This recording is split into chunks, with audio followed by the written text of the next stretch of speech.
सन 2011 में हुई पिछली जनगणना के 16 साल बाद सरकार ने भारत की 16वीं जनगणना 2027 में कराने के लिए सोमवार को अधिसूचना जारी कर दी है, जिसमें जाति गणना भी शामिल होगी।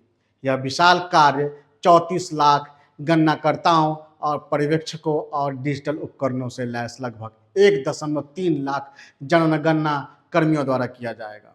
इस पर 13,000 करोड़ रुपए खर्च होने वाले हैं।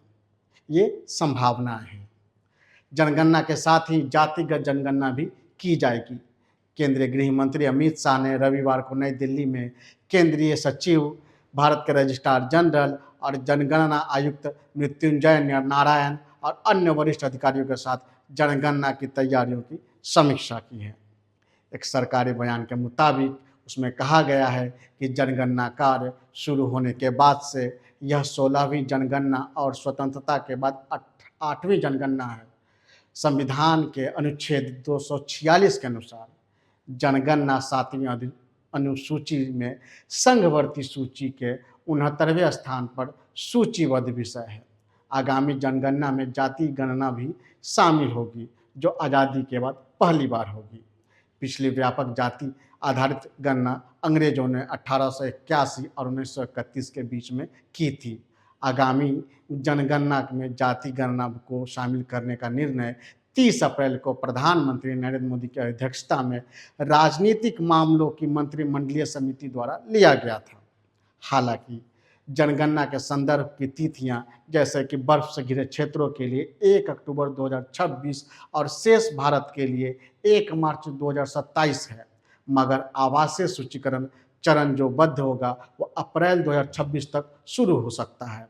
इससे पहले गणनाकर्ताओं और पर्यवेक्षकों को इस कवायद के सुचारू संचालन के लिए पहले प्रशिक्षित किया जाएगा, उन्हें प्रशिक्षण दिया जाएगा। प्रशिक्षण प्रक्रिया अक्टूबर 2025 से शुरू हो सकती है। इस जनगणना के लिए नागरिकों को लगभग 3 दर्जन सवालों के जवाब देने होंगे, जिसमें यह पूछा जाएगा कि क्या वे टेलीफोन या इंटरनेट का इस्तेमाल करते हैं, उनके पास कौन कौन से वाहन हैं, वे कौन कौन से अनाज खाते हैं, उनका जल स्रोत क्या होगा, उनका घर किस प्रकार का है और परिवार का मुखिया महिला है या पुरुष है, अनुसूचित जाति है या अनुसूचित जनजाति से संबंधित हैं। 2 चरणों में पूरी होगी जनगणना। ये जो जनगणना है वो 2 चरणों में की जाएगी। पहले चरण में हाउस लिफ्टिंग ऑपरेशन, जिसे HLO, और प्रत्येक घर की आवासीय स्थिति, संपत्ति और सुविधाओं का विवरण एकत्र किया जाएगा। इसके बाद दूसरे चरण में जनगणना यानी कि PE, जनसांख्यिकी, सामाजिक आर्थिक स्थिति, सांस्कृतिक स्थिति और प्रत्येक घर में प्रत्येक व्यक्ति का अन्य विवरण एकत्र किया जाएगा। डेटा सुरक्षा के लिए बहुत सख्त डेटा सुरक्षा उपाय लागू किए जाएंगे। वैसे जनगणना 2021 के अनुसार देश की जनसंख्या लगभग 119 करोड़ थी, जिसमें से 62.372 करोड़ यानी कि 51.54% पुरुष थे और 58.646 करोड़ यानी कि 48.46% महिलाएं थीं। हालांकि यहाँ आपको बताता चलूँ कि वर्ष 2021 में जनगणना की तैयारियां कर ली गई थी, पर कोविड ने पूरा का पूरा पानी फेर दिया था।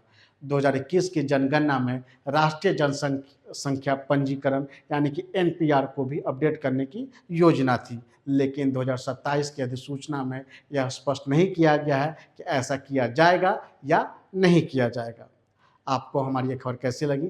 हमारे चैनल को लाइक और सब्सक्राइब करना ना भूलें और इस तरह के वीडियोज हमारे चैनल पर लगातार देखते रहें। Shyam steel flexi strong TMT बार, ये स्ट्रॉन्ग के साथ फ्लेक्सिबल भी है। आपदा मुसीबत कोई भी आए, ये घर को अटूट बनाए। जब TMT फ्लेक्सी स्ट्रॉन्ग, तो घर रहे हमेशा के लिए स्ट्रॉन्ग।